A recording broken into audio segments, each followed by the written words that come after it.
The Olympic Games, a spectacle of athleticism and global unity, have a history as rich and captivating as the events themselves. These games are not just a modern phenomenon, but have roots that stretch back thousands of years, connecting us to our ancient ancestors and their traditions. Our journey begins in ancient Greece, in the sacred land of Olympia.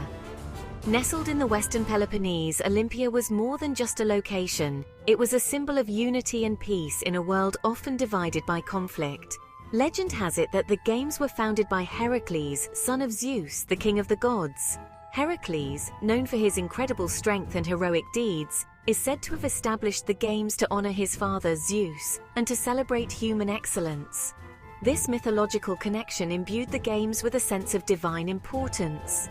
The athletes who competed were seen as not just representing their city-states, but also paying homage to the gods, particularly Zeus, whose temple stood at the heart of Olympia. The first recorded Olympic Games took place in 776 BC, marking the beginning of a tradition that would captivate the world for centuries. These early games were simple yet profound, featuring events like running, wrestling, and chariot racing. The ancient Olympics were a celebration of the human spirit and physical prowess. Athletes trained rigorously, often dedicating their entire lives to perfecting their skills and achieving glory in the sacred arena of Olympia. Held every 4 years, the Games were a time of peace, where Greeks from different city-states would lay down their arms and come together in the spirit of competition.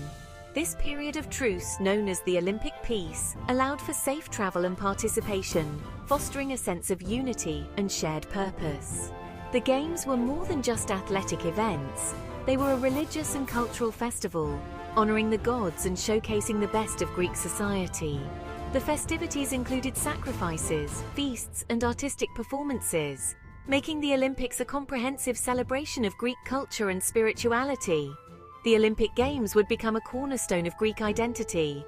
They were a testament to the values of excellence, honor, and unity that defined ancient Greek civilization, leaving a legacy that continues to inspire and unite people around the world today. At the heart of the ancient Olympics lay the athletic competition. These games were not just mere contests, they were a celebration of human potential and the spirit of excellence. The Games were a showcase for the finest athletes, who trained rigorously for years to compete on this grand stage. Training was intense and disciplined, often beginning in childhood and continuing through adulthood. The athletes adhered to strict regimens, honing their bodies and minds to achieve peak performance. The events themselves were tests of strength, speed, and agility. Each competition was designed to push the limits of human capability, challenging participants to excel beyond their limits. Foot races, wrestling, boxing, and chariot racing were just a few of the challenges that awaited the athletes. These events were not only physically demanding, but also required strategic thinking and mental toughness. Victory in these events brought not only glory to the athlete, but also honor to their city-state. The winners were celebrated with grand processions, and their achievements were immortalized in poems and statues. One of the most grueling events was the stadium, a foot race covering the length of the stadium. This race was a true test of speed and endurance, often determining the fastest man in Greece. The winner of the stadium was crowned the Olympic champion, a title that carried immense prestige. This honor was not just a personal achievement, but a source of pride for their entire community. Other events like wrestling and boxing were tests of brute strength and skill. These contests were often brutal, with athletes grappling and striking with all their might, showcasing their physical prowess and tactical acumen.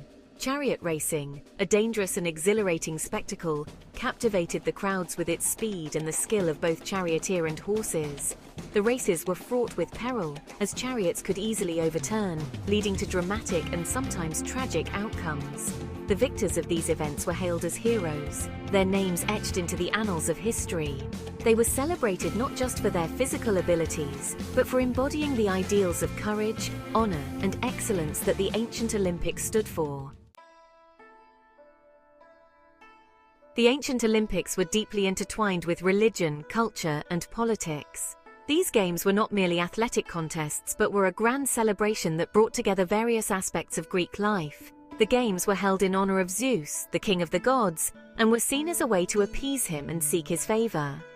The Temple of Zeus at Olympia was a central feature, and the statue of Zeus, one of the 7 wonders of the ancient world, stood as a testament to the religious significance of the event.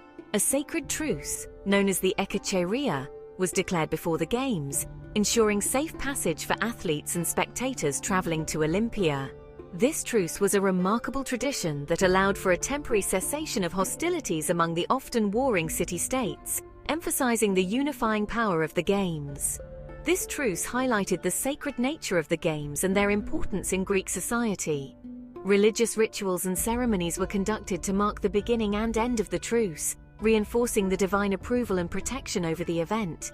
The Games were also a showcase for Greek culture. They were a grand festival where athletic prowess was celebrated alongside cultural achievements. Poets, musicians, and philosophers would gather at Olympia, sharing their works and ideas. This convergence of intellectuals and artists turned the Games into a melting pot of creativity and thought. The Games provided a platform for intellectual and artistic exchange, fostering a sense of shared identity among the Greeks.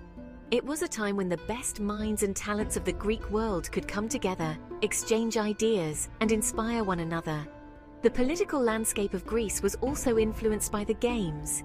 The event served as a neutral ground where city-states could engage in diplomacy and forge alliances. City-states often used the Games to demonstrate their power and influence. Representatives from various city-states would attend, and the success of their athletes was seen as a reflection of their city's strength and prestige.